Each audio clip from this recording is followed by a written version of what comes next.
হবে এক সমৃদ্ধ বাংলাদেশ। ছাত্র তরুণরাই আমাদের ভবিষ্যৎ।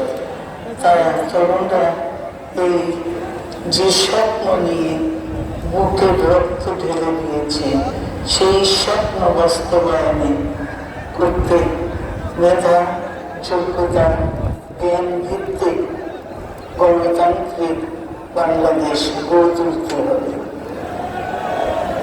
শোষণহীন সমৃদ্ধ বাংলাদেশ, সকল ধর্মের গোত্রের অধিকার নিশ্চিত করতে হবে। শান্তি, প্রগতি আর সাম্যের ভিত্তিতে আধুনিক বাংলাদেশ নির্মাণে আসুন আমরা তরুণদের হাত শক্তিশালী করি।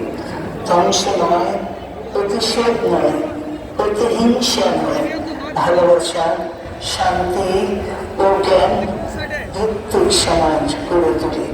আল্লাহ হাফেজ। বাংলাদেশ জিন্দাবাদ।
সভাপতির অনুমতিক্রমে আজকের সমাবেশ এখানে সমাপ্তি ঘোষণা করা।